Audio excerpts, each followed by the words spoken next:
Yon, what's up mga tropa? So may bagong dala na naman sa atin dito sa opisina ng Honda Click version 3. So mga problema nito mga tropa ay walang ilaw yung tail light saka brake light niya. So yan. So naka-on na yung susi. Ayan. Wala siyang ilaw yung tail light at brake light yan. Kahit bigay mo yung preno, hindi siya umiilaw. Ito, may ilaw yung ating headlight. So tignan natin kung ano naging problema nito. So yan mga tropa, tinanggal ko na yung cover. Saka yung grab bar, may nakita ko dito sa gilid niya ng mga tropa. Yan, may damo. So possible nito, ang tingin ko na kagad mga tropa ay pinasok ng ng daga. Ayan. Kasi nag-iipon ng mga basura eh.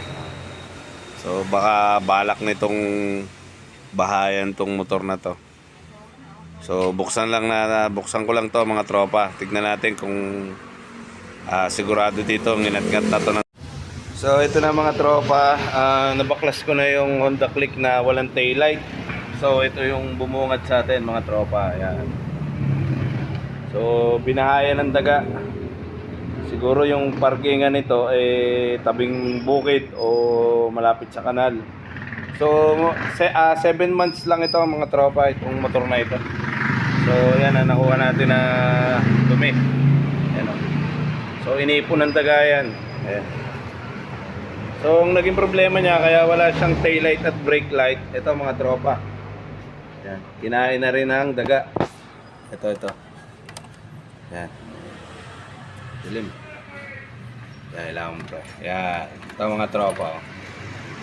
Yung sakit niya ng taillight saka brake light yan. So pati ito kinain na nung daga. Yan.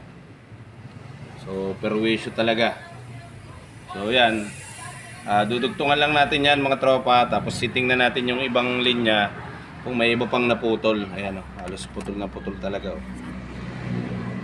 So ito, ang dami lang naipon. Balak yata nung daga na dito na tumira eh. Ayan. Pag bubugaran na yan, pag aanakan na yan. So yan, lagyan muna natin ang wire na panibago to mga tropa. So bale ito mga tropa yung inat-ngat ng daga. Ayan. So kaya wala siyang taillight saka brake light.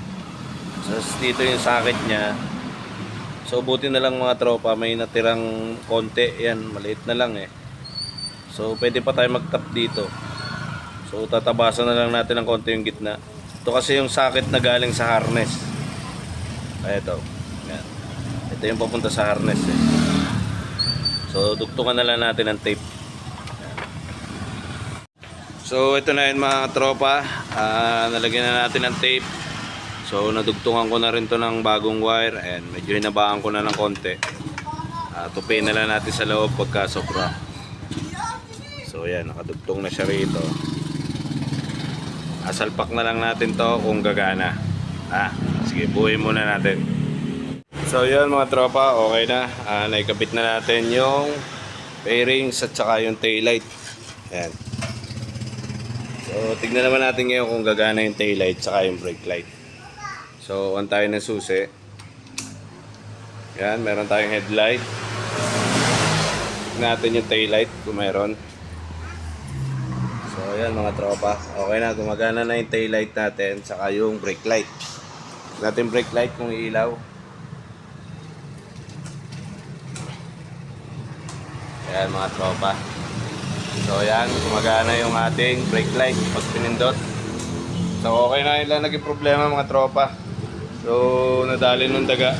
So starting din to, yan, gumagana naman. So yun lang, siguro ang the best na gawin nyo rito, pag automatic yung motor nyo, linisin nyo, lagyan nyo ng pabango yung loob dito sa may part na to. Pwede kayo maglagay ng pabango rito mga tropa. Sprayan nyo to, yung part na to, para hindi nagbabahay sa taillight yung daga. Saka dito sa ilalim, lagi nyo rin palilinis para hindi na papasok ng daga. So, yun na lang mga tropa.